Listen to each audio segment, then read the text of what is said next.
योगी आदित्यनाथ आज राजधानी दिल्ली में हैं। पीएम मोदी से उन्होंने पौने 2 घंटा लंबी मुलाकात भी की। कहा जा रहा था कि वो पीएम मोदी को शपथ ग्रहण समारोह का न्योता देने आए हैं, लेकिन इस मुलाकात का एक और भी मकसद था।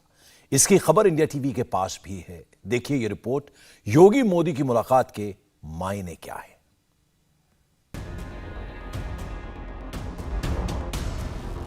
ये जीत नहीं आसान, बस इतना समझ लीजिए, चुनौतियों का दरिया है और डूब के जाना है। 2024 की राह बनानी है, इतना समझ लीजिए कि यूपी की जीत महज जीत नहीं है, 2024 की बहुत बड़ी उम्मीद है। 2022 में मिशन योगी पूरा हो चुका है, जिम्मेदारी 2024 में मिशन मोदी को पूरा करने की है। और ये तभी होगा जब वो भरोसा और दृढ़ होगा, वो विश्वास की गांठ और मजबूत होगी, जिसकी बदौलत यूपी की जनता ने कमल पर बटन दबाया। लेकिन ये तब होगा जब चुनाव में जनता से किए वादे सही तरीके से जमीन पर उतरेंगे। हमें जोश के साथ साथ होश को बनाए रखना है और इससे भी मजबूती के साथ हमें आम जनमानस के आकांक्षाओं के अनुरूप एक बार फिर से अपने आप को साबित करना होगा। जिम्मेदारी का एहसास योगी आदित्यनाथ को है और इस जिम्मेदारी को कैसे पूरा करना है, कब करना है, पूरा ब्लूप्रिंट तैयार करके योगी दिल्ली पहुंचे।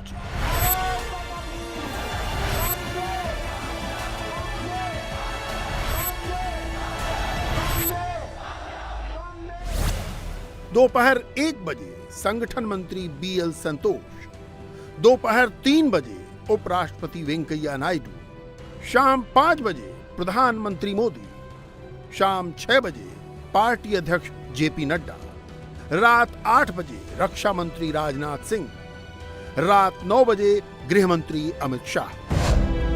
यूं तो योगी आदित्यनाथ के दिल्ली दौरे को जीत के बाद की शिष्टाचार मुलाकात बताया गया, लेकिन इसके पीछे का असल मकसद नई सरकार का खाका और जनता से किए वादों को अमली जामा पहनाने का है। मसलन मंत्रिमंडल की तस्वीर कैसी होगी, कौन मंत्री बनेगा, किसकी छुट्टी होगी, जनता से किए वादे कैसे पूरे करने हैं, शपथ ग्रहण का स्वरूप क्या होगा। अब ये सब चीजें जो होती हैं, दिल्ली गए हैं हमारे मुख्यमंत्री जी, तो निर्णय वहीं पे होएगा और प्रधानमंत्री जी की डेट भी देखी जाती है। तो इन सब चीजों को देखते हुए फिर फाइनल डेट होगी। मगर संभावना होली की बात की है, बहुत संभावनाएं चल रही हैं। 2 डिप्टी सीएम होंगे, 3 डिप्टी सीएम होंगे, कौन डिप्टी सीएम होंगे, कौन मंत्री होंगे, कुछ क्लैरिटी है क्या डिप्टी सीएम कितने होंगे सरकार में? क्योंकि 24 का जो चुनाव है वो बहुत ज़्यादा महत्वपूर्ण होने वाला है बीजेपी और बाकी पार्टियों के लिए। देखिए ये सब चीज़ें जो हैं, जब मुख्यमंत्री जी हैं और पूरी पार्टी वहाँ पे हैं, राष्ट्रीय अध्यक्ष जी हैं, नड्डा जी हैं, वहाँ प्रधानमंत्री जी हैं, अमित शाह जी हैं, ये सब जो होते हैं, सब लोग हैं, वो सब निर्णय करेंगे और जो भी निर्णय होएगा वो फाइनल होएगा, वो आप लोगों के सामने आएगा। होली के बाद की कोई डेट सर है? क्योंकि कहा जा रहा है या तो 22 हो सकता है या तो 23 हो सकता है, कुछ डेट को लेकर के कंफर्मेशन? नहीं, अभी कोई ऐसी चीज़ नहीं है, मगर ये भी संभावना, मैं जो कह रहा हूँ होली की बात की, ये भी संभावना ही है। मगर मुझे लगता है 1-2 दिन में ये क्लैरिटी पूरी आ जाएगी कि कब शपथ ग्रहण होएगा। माना तो जा रहा है कि यूपी में इस बार 3/4 मंत्रिमंडल नया होगा। नए मंत्रिमंडल के चेहरों की पूरी फहरिस्त करीब करीब तैयार हो गई है। योगी जब प्रधानमंत्री नरेंद्र मोदी और बीजेपी अध्यक्ष जेपी नड्डा, गृह मंत्री अमित शाह और रक्षा मंत्री राजनाथ सिंह से मिले, तो नई सरकार के स्वरूप को लेकर और संकल्प पत्र के वादों को पूरा करने को लेकर मंथन किया गया। खबर यह है कि नए मंत्रिमंडल और संकल्प पत्र को जल्द से जल्द पूरा करने की बात कही गई है, जिसमें हर निर्णय को 2024 में होने जा रहे लोकसभा चुनाव के चश्मे से ही देखा जा रहा है, जिसमें मंत्रिमंडल में सोशल इंजीनियरिंग को साधने पर पूरा जोर होगा। जातीय और क्षेत्रीय समीकरण पर सकारात्मक प्रभाव छोड़ने वाले चेहरों को तरजीह दी जाएगी। दलितों ने इस बार बीजेपी को जमकर वोट किया, लिहाजा दलितों के प्रतिनिधित्व पर ध्यान दिया जाएगा। केंद्रीय नेतृत्व के साथ विचार मंथन में सहमति स्वीकृति के बाद ही फाइनल फैसला लिया जाएगा। संकल्प पत्र के वादों को जल्द से जल्द पूरा करने पर भी मंथन हुआ। करीब शाम 5 बजे योगी आदित्यनाथ प्रधानमंत्री नरेंद्र मोदी से मिलने पहुंचे। दोनों की मुलाकात करीब 1 घंटा चली। योगी ने प्रधानमंत्री को मंत्रिमंडल के नए स्वरूप और सरकार की प्राथमिकताओं को लेकर चर्चा की। प्रधानमंत्री नरेंद्र मोदी और योगी आदित्यनाथ के बीच करीब 1.25 घंटे बैठक चली। इस बैठक में प्रधानमंत्री नरेंद्र मोदी ने योगी आदित्यनाथ को उत्तर प्रदेश की प्रचंड जीत के लिए बधाई दी, तो वहीं योगी आदित्यनाथ ने भी अपने व्यस्त कार्यक्रम से समय निकालकर यूपी में कैंपेन करने के लिए प्रधानमंत्री नरेंद्र मोदी को धन्यवाद दिया। योगी आदित्यनाथ ने प्रधानमंत्री नरेंद्र मोदी को शपथ ग्रहण समारोह में शामिल होने के लिए न्योता दिया। प्रधानमंत्री नरेंद्र मोदी ने इस मुलाकात के दौरान ये उम्मीद जताई कि बीजेपी ने अपने संकल्प पत्र में जो वादे किए हैं उस पर जल्द से जल्द काम शुरू होगा। इसके अलावा प्रधानमंत्री नरेंद्र मोदी ने ये भी उम्मीद जताई कि जिस तरह पिछले 5 साल में योगी आदित्यनाथ की सरकार ने जनता के हित में फैसले किए हैं, वैसा ही आने वाले दिनों में और अगले 5 सालों में योगी आदित्यनाथ की सरकार भी जनता की उम्मीदों पर खरा उतरने का प्रयास करेगी। योगी के नए मंत्रिमंडल में नए चेहरे दिखेंगे, तो मंत्रिमंडल सिलेक्शन को लेकर कई चुनौतियां भी हैं। जैसे केशव मौर्य के भविष्य को लेकर फैसला होगा। डिप्टी सीएम केशव प्रसाद मौर्य चुनाव हार चुके हैं। सवाल यह भी है कि केशव मौर्य डिप्टी सीएम रहेंगे या फिर नई जिम्मेदारी मिलेगी। डिप्टी सीएम दिनेश शर्मा के भविष्य को लेकर भी फैसला होगा। क्या वो कंटिन्यू करेंगे या फिर नई जिम्मेदारी में होंगे? खबर है कि इस बार योगी कैबिनेट में नए चेहरों की एंट्री हो सकती है। 2024 को देखते हुए जातीय समीकरण साधा जा सकता है। डिप्टी सीएम और मंत्री जो भी बनाए जाएंगे उनको योग्यता, जाति और क्षेत्रीय संतुलन के पैमाने पर परखा जाएगा। डिप्टी सीएम के लिए स्वतंत्र देव सिंह, बेबी रानी मौर्य, ब्रजेश पाठक और केशव प्रसाद मौर्य के नाम की ज्यादा चर्चा है। बेबी रानी मौर्य जाटव समुदाय की है। उन्हें उत्तराखंड के राज्यपाल के पद से इस्तीफा दिलवाकर पार्टी ने चुनाव लड़वाया। पार्टी उन्हें मायावती के विकल्प के रूप में पेश करना चाहती है। पूर्व आईपीएस असीम अरुण और राजेश्वर सिंह भी मंत्रियों की संभावित लिस्ट में हैं। मैं अभी 2 महीने से भी कम का मेरा अनुभव है राजनीति का, भारतीय जनता पार्टी का, और मैं समझता हूँ कि असीम जी खुलकर बताइए, मंत्री पद मिला तो बनेंगे नहीं? मैं खुल रहा और छोटे और सधे हुए कदम में चलना चाहिए। मुझे अभी संगठन का कार्य सीखना है, विधायक के रूप में लेजिस्लेचर विधायिका का कार्य सीखना है और छोटे हुए सधे कदम में मैं चलना चाहता हूँ। नहीं देखिए, राजेश्वर जी और असीम अरुण का नाम तो मंत्री पद की रेस में शुरू से ही चल रहा था जब उनको बीजेपी में लाया गया। ये जो चर्चाएं हैं इन पे केवल चर्चा करें, चर्चा पे विश्वास न करें और चर्चा पे चर्चा कर लीजिए, आनंद उठा लीजिए। जीतने के बाद तो कोई इस विषय में बातचीत हुई होगी ना, थोड़ा खुलकर बताइए। अब क्या है, अब तो चुनाव जीत गए हैं। देखिए, मैं भारतीय जनता पार्टी में किसी पद की लालसा से नहीं हूँ, एक मिशन के लिए हूँ। जो राष्ट्र निर्माण का कार्य है उसमें मैं अपना योगदान करना चाहता हूँ। सामाजिक न्याय की नई परिभाषा बनाने की ज़रूरत है बदले हुए परिवेश में, उस मिशन के लिए काम करना चाहता हूँ। उसमें पदों का महत्व हो सकता है, पद जो है वो पड़ाव हो सकते हैं, लेकिन मिशन मिशन है और मैं उस मिशन पे काम करना चाहता हूँ, उस मिशन की बात करना चाहता हूँ। माना यह जा रहा है कि आज योगी की पीएम नड्डा, शाह और पार्टी नेताओं से मुलाकात के बाद नई कैबिनेट पर मुहर लग जाएगी। हालांकि नए चेहरों ने भी मंत्री पद को लेकर अपनी इच्छा जताई है, साथ ही ये भी कहा है कि फैसला पार्टी को करना है। मंत्री बनने का मौका मिले तो बनेंगे, इच्छा है तो देखिए निश्चित है। धनघटा विधानसभा क्षेत्र ने भेजा है तो कुछ बड़ा करने के लिए, और भारतीय जनता पार्टी में छोटा कार्यकर्ता भी बड़े स्थान तक जा सकता है। निश्चित है, जहां भी पार्टी ने भेजा और जिस भी स्थान पर रखा, पूरी ईमानदारी से निष्ठापूर्वक काम करके हमें मान ले कि आप कह रहे हैं कि आपकी मंत्री बनने की इच्छा है, खुलकर कहिए ना। पार्टी का निर्देश जैसा होगा। भारतीय आप अपनी इच्छा बताइए, पार्टी तो तय करती है, आप अपनी इच्छा बताइए। भारतीय जनता पार्टी मेरी माँ है, जो कहेगी वो उसका पालन करूंगा मैं। आपकी व्यक्तिगत भी तो इच्छा होगी। व्यक्तिगत इच्छा का क्या है? व्यक्तिगत इच्छा है, हर व्यक्ति सोचता है कि हमको बड़ा से बड़ा स्थान मिले, लेकिन जिस भी स्थान पर पार्टी ने, संगठन ने जहां भी रखा उसको ठीक प्रकार से निर्वहन किया जाएगा। बहुत बड़े नेता को हराकर आप विधायक बने हैं, अंदर से इच्छा होगी ना, इतने बड़े नेता को हरा दिया तो कुछ मंत्री पद भी मिले। ईमानदारी से बताइएगा। अब ये तो पार्टी का निर्णय है, ये आपकी इच्छा। हर व्यक्ति की अपनी आकांक्षा होती है कि मैं शिक्षक हूँ तो मेरी भी इच्छा है और बाकी पार्टी फोरम जाने।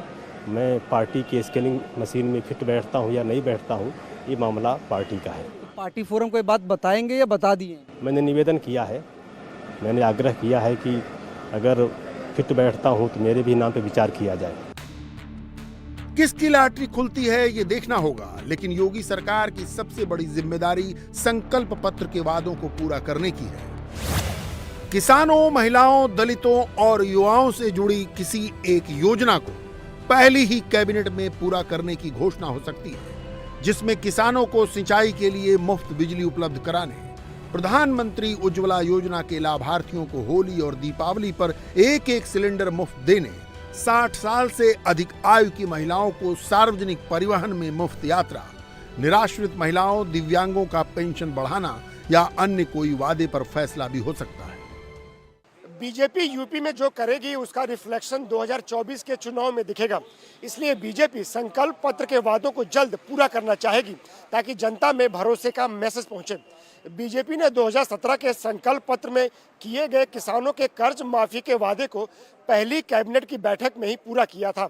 इस बार विधानसभा चुनाव के दौरान प्रधानमंत्री नरेंद्र मोदी सहित सभी बीजेपी के नेताओं ने चुनावी सभाओं में कहा था कि बीजेपी सरकार ने पहली कैबिनेट की बैठक में ही किसानों की कर्ज माफी के वादे को पूरा किया, जबकि समाजवादी पार्टी की सरकार ने 2012 में पहली कैबिनेट की बैठक में आतंकियों के मुकदमे वापस लेने का काम किया था। इतना ही नहीं, योगी सरकार के लिए अखिलेश यादव भी चुनौती बनेंगे। ये सच है कि बीजेपी ने 35 साल का मिथक तोड़ दिया। वो यूपी में 2 बार लगातार सरकार बनाने वाली पार्टी बन गई। लेकिन ये भी सच है कि जिस पार्टी ने 2017 के विधानसभा चुनाव में 300 से ज्यादा के प्रचंड बहुमत से सरकार बनाई, इस बार वो 273 के आंकड़े पर ही ठहर गई। इस बार अखिलेश का फॉर्मूला सरकार भले ही न बना पाया हो, लेकिन उसके सीट और वोट शेयर दोनों में बढ़त है। 2017 का 21.8% वोट शेयर 2022 में 10% उछाल के साथ 31.8% हो गया। 2017 में जहां मात्र 47 सीटें थीं, 2022 में वो 125 सीटों की बड़ी जगह घेरेंगे। इसलिए 2024 की राह आसान नहीं होगी। विपक्ष के पिछली बार से ज्यादा विधायक होंगे, जिससे विपक्ष की आवाज ज्यादा जोरदार होगी। अखिलेश यादव ने चुनाव जीतने का बहुत दम भरा था, प्रचार भी अच्छा खासा कर रहे थे, सपोर्ट भी मिल रहा था, लेकिन जब से हार गए तब से बाहर नहीं दिखाई दिए। अभी बहुत खुलकर सामने नहीं आए, ट्विटर पर ही वो ट्वीट कर रहे हैं। आपकी तो बात हुई होगी ना, कुछ बताया उन्होंने? आज फिर मिलने जा रहे हैं 12:30 बजे। कुछ कहा आपको उन्होंने? बहुत ज्यादा दुखी उन्होंने कहा कि हम लोगों ने मिलकर के बेहतर लड़ा है, हम लोगों की जो कमियां रह गई हैं हम लोग विधानसभा वार समीक्षा कर लें, और समीक्षा करके जो रिपोर्ट आती है, जो कमी आती है, हम लोग उसको दूर करने का प्रयास किया जाए। आगे लोकसभा की तैयारी इंडिया के सामने कब आएगी? अब हम पूछ के बता देंगे आपको। ये दोस्ती आप लोगों की कब तक चलेगी? चलेगी। चुनाव के बाद सारे गठबंधन टूटते हुए देखे? नहीं, वो सबके टूटते हैं, हमारा नहीं टूटता है। हमारा एकदम रहता है एकदम टाइट। अगली तैयारी लोकसभा चुनाव 2024 एकदम 24 की तैयारी। नेता क्या करेगा? धान काटेगा नहीं, खेती करेगा नहीं, तो जनता के बीच में जाके चुनाव की तैयारी करेगा। नेता की फसल चुनाव, तो चुनाव के लिए वो अपना संगठन बनाता, तैयारी करता है, चुनाव लड़ता है। नेता का तो काम यही है। अब नेता जाके घर तो बैठेगा नहीं। नतीजों के बाद अखिलेश यादव फिजिकली भले ही सामने न आए हों, लेकिन सोशल मीडिया पर यह बात कहकर फ्यूचर की रणनीति के संकेत दे दिए हैं कि हमने दिखा दिया है बीजेपी की सीटों को घटाया जा सकता है।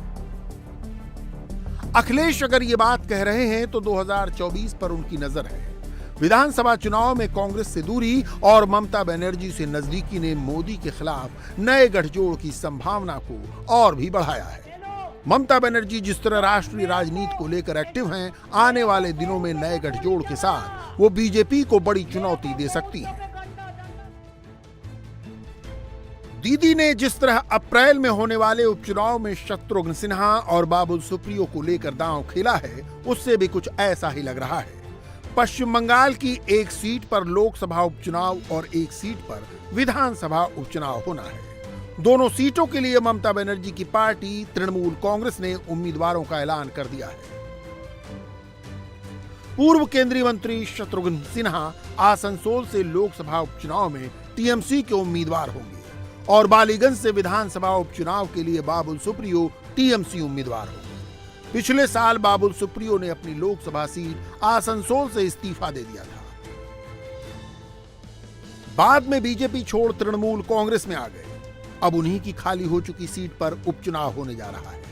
बालीगंज विधानसभा सीट विधायक सुब्रत मुखर्जी की मौत के बाद खाली हुई है।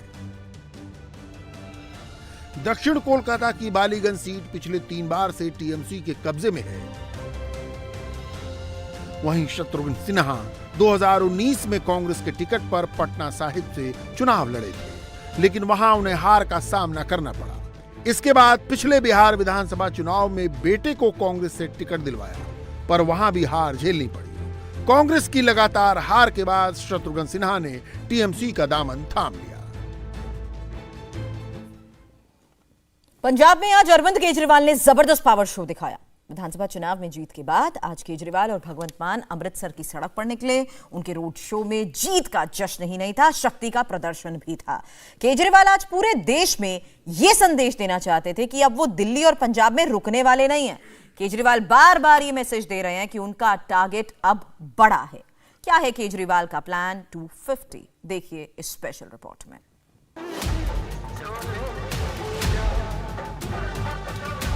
पहले दिल्ली में इंकलाब हुआ, अब पंजाब में इंकलाब हुआ, अब यह इंकलाब पूरे देश के अंदर फैलेगा। तो दोस्तों, आम आदमी बड़ी ताकत है। मैं बार बार कहता हूं, इस आम आदमी को चुनौती मत दो। ये जिस दिन खड़ा हो गया, बड़े बड़े इंकलाब आ जाएंगे, बड़ी बड़ी कुर्सियां हिल जाएंगे। अमृतसर में शक्ति प्रदर्शन और केजरीवाल के शब्दों में जो कुछ दिखाई और सुनाई दे रहा है, उसमें केजरीवाल का अगला प्लान साफ साफ नजर आ रहा है। हिंदुस्तान के मानचित्र में केजरीवाल अब अपनी आम आदमी पार्टी को 2 राज्यों से आगे बढ़ाने का रोड मैप तैयार कर चुके हैं। सबसे पहले उन्होंने दिल्ली में सरकार बनाई। दिल्ली में उन्होंने 2 बार जीत हासिल की। दिल्ली के बाद दूसरी कामयाबी पंजाब में मिली। अब वो पंजाब में अपनी सरकार बनाने जा रहे हैं, लेकिन उनका प्लान अब पंजाब से आगे बढ़ने का है।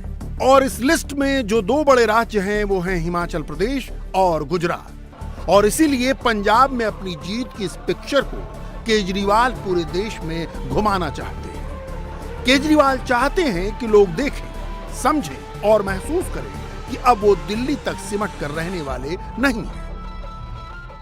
पंजाब के 3 करोड़ लोगों के सामने नतमस्तक हो रहे हैं। तुसी कमाल कर देता, तुसी कमाल कर देता। I love you Punjab. पूरी दुनिया में चर्चे हो रहे हैं आप लोगों के। पूरी दुनिया को यकीन नहीं हो रहा कि इतना बड़ा इंकलाब आ गया पंजाब के अंदर।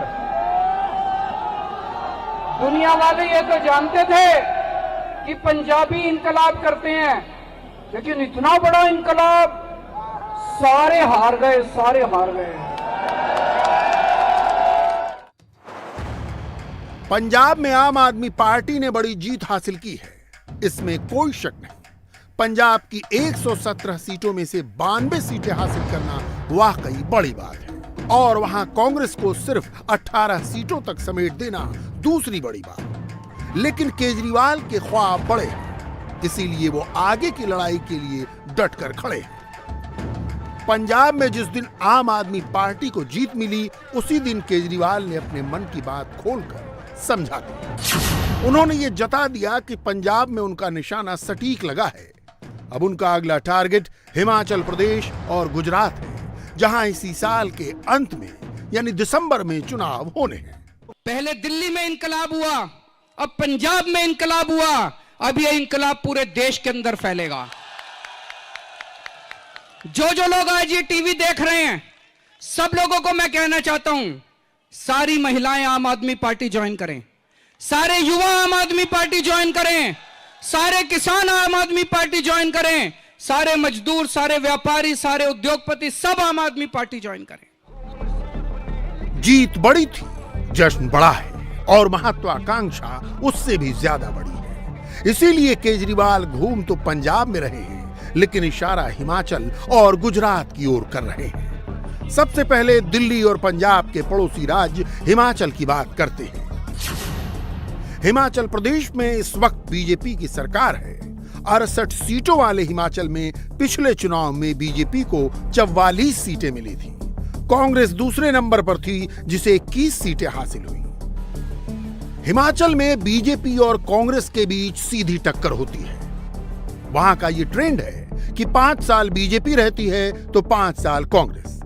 केजरीवाल इन्हीं दो पार्टियों के बीच अपनी जगह बनाने की जुगत में लगे हैं। गुजरात और हिमाचल प्रदेश में चुनाव होने वाला है इस साल के अंत में, और आम आदमी पार्टी की टीम दोनों राज्यों में पहुंच चुकी है, और खासकर दिल्ली से जो जीते हुए विधायक और मंत्री हैं वो वहां गए हैं। और ये जो कुछ भी यहाँ पे इंतजाम हो रहा है, जो भी ये मेगा रोड शो हो रहा है, ये सब जगह दिखाया जाएगा। आम आदमी पार्टी के तमाम जो दफ्तर है वहाँ पे ये सब दिखाया जाएगा। ये मैसेज देने की कोशिश है, तमाम जो वर्कर्स हैं देश के अलग अलग हिस्सों में जो संगठन बनाने की कोशिश है, उन तक ये मैसेज देने की कोशिश है कि देखो 5 साल में कितना बड़ा संगठन खड़ा हुआ पंजाब में और कितनी बड़ी जीत हमने हासिल की। इसीलिए ये जो पुरानी बातें होती है कि कोई पॉलिटिकल पार्टी बहुत सालों से सत्ता में है, उससे डरना नहीं है। ये इस रोड शो का मैसेज ये है कि अपने कार्यकर्ताओं का मनोबल इस हिसाब से बढ़ाया जाए कि न सिर्फ पंजाब, दिल्ली, बल्कि आने वाले तमाम राज्यों में जहां पे आम आदमी पार्टी फाइट करने वाली है, उनका जोश और जज्बा बढ़े। वो लोग पूरी शक्ति के साथ मैदान में उतरे और साथ में जो दिल्ली मॉडल है उसको अच्छी तरह से भुनाने की कोशिश है। ये एक दिन पहले की तस्वीरें हैं। शिमला की सड़कों पर ढोल नगाड़े बज रहे थे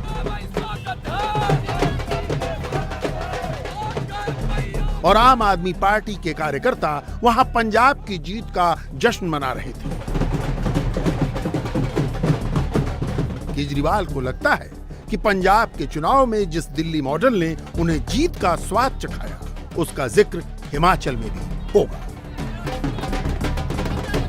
बीजेपी को हिमाचल की जनता ने बाई फोर्स में पूरी तरह से नकार दिया, 100% नकार दिया।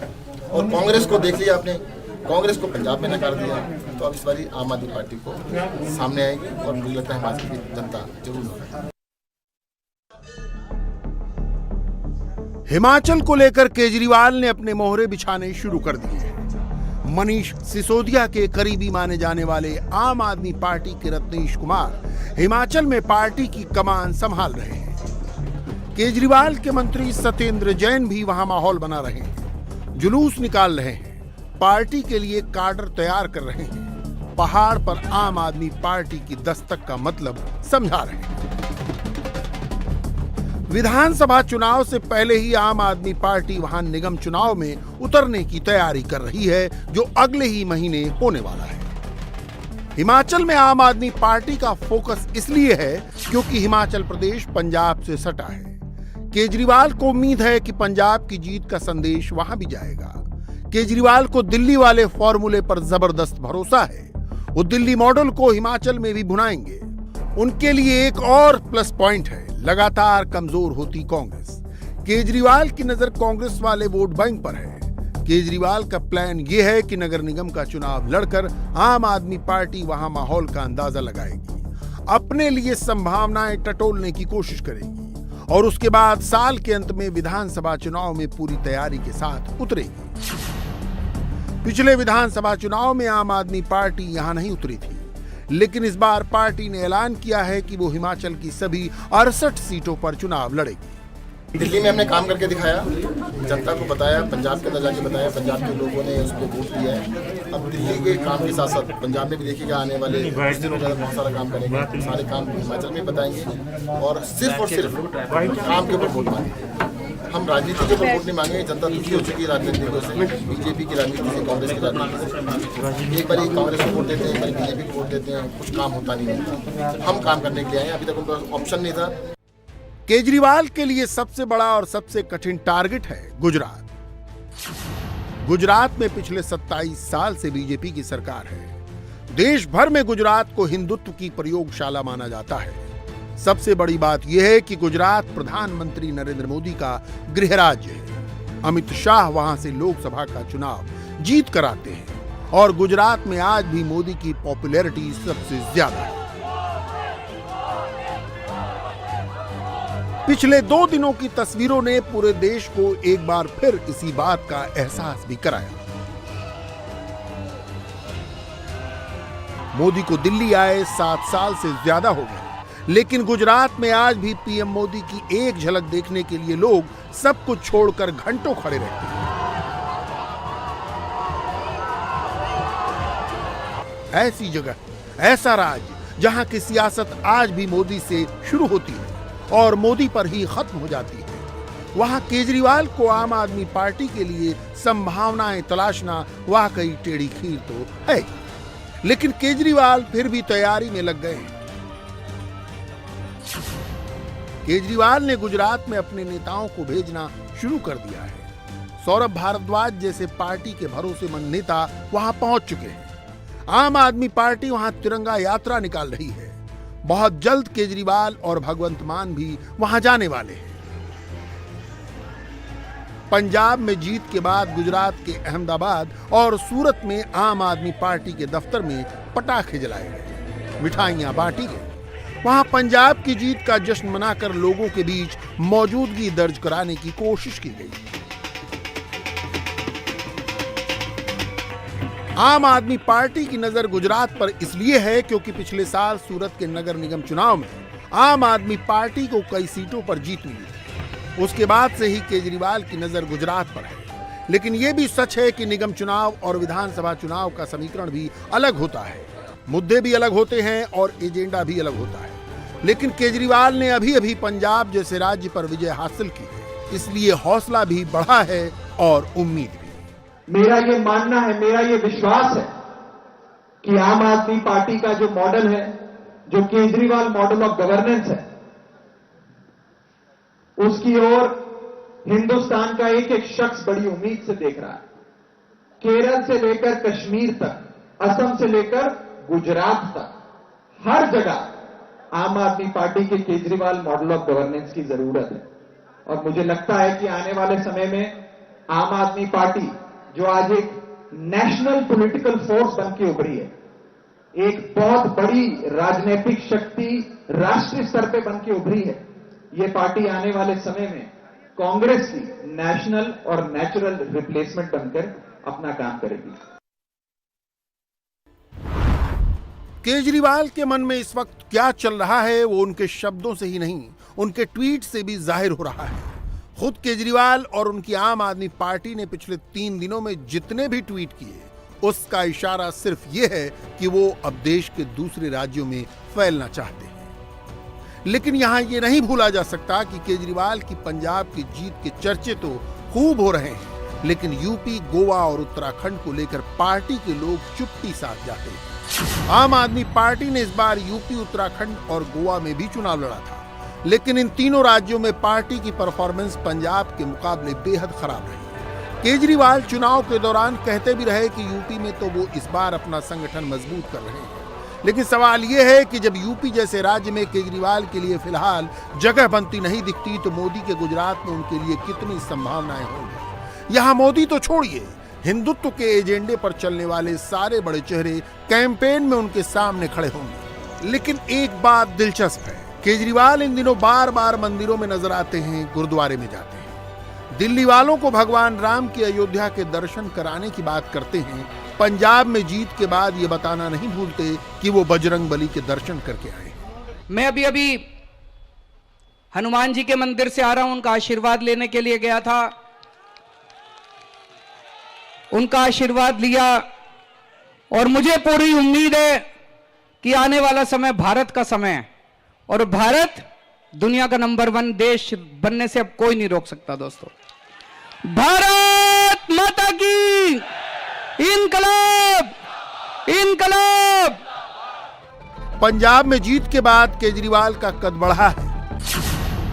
आम आदमी पार्टी पहली ऐसी रीजनल पार्टी बन गई है जो एक राज्य से निकलकर दूसरे राज्य में सरकार बनाएगी। 9 साल में 2 राज्य जीतने वाली वो इकलौती पार्टी बन गई है। राज्यसभा में भी उसकी पोजीशन अच्छी होने वाली है और इसीलिए केजरीवाल सिर्फ हिमाचल और गुजरात जैसे राज्यों पर ही फोकस नहीं कर रहे हैं। उनकी चाह अब दिल्ली की सबसे बड़ी वाली कुर्सी पर जाकर टिक गई है। पंजाब में जीत के बाद अब केजरीवाल उस लाइन में जाकर खड़े हो गए हैं जिसमें ममता बनर्जी जैसी नेता पहले से मौजूद हैं और मोदी को चैलेंज कर रही हैं।